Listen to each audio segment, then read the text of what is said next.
So today oil went up over $30 a barrel, and I'm talking about WTI, North American oil. So even though Biden's campaign is saying they will revoke Trans-Canada Pipeline, whatever permission Trump administration has granted. But the fact that oil is still going up is of considerable importance. A few weeks back, maybe 2, 3 weeks back, in one of my videos, I suggested some of the Canadian oil companies like Crescent Point and NuVista and others, Cenovus as well. If you see a lot of them, many of them, including Crescent Point, which is up to 40%, almost 40% today, they have doubled or tripled since I have mentioned them. So there were people who were saying sell them. There is, the very first bounce you will get. But this is about investment. In my experience over the many years that I have been doing investments, what I see is analysts are, when they talk, they are more scared.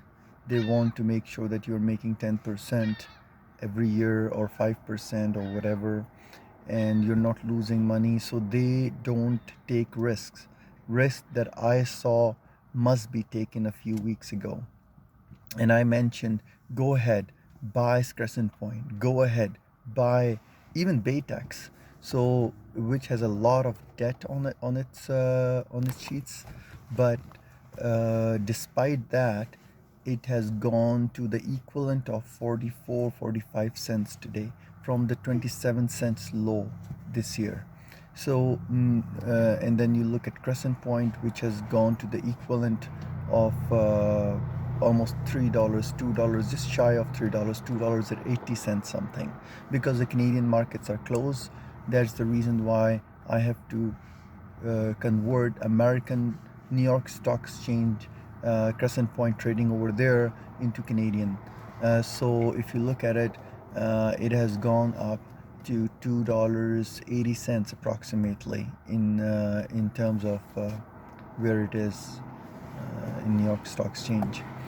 So the low, it went to, I think, 75 cents or 80 cents or 90 cents, something like that. And now if it's trading at $2.80, it means you have tripled, almost tripled your investment.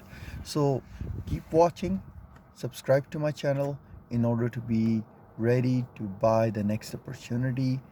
Even though I think there is still some room for point likes, but they might actually go back as well, because oil has this trigger for expiring June contracts today, so it went up crazy. But that trigger will go away. July contract, people are hoping, because it will be summer and the driving season and economies are opening, including in America and various states.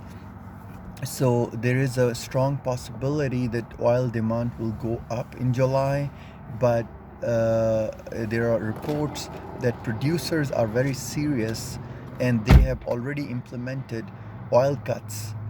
So this time it's not just the Saudis or the Gulf or the Russians who are cutting, it's also the North American who are contributing to their share of oil cuts, oil production cuts. So all in all, I'm thinking that this will go up further, and during July contract it will be going much higher.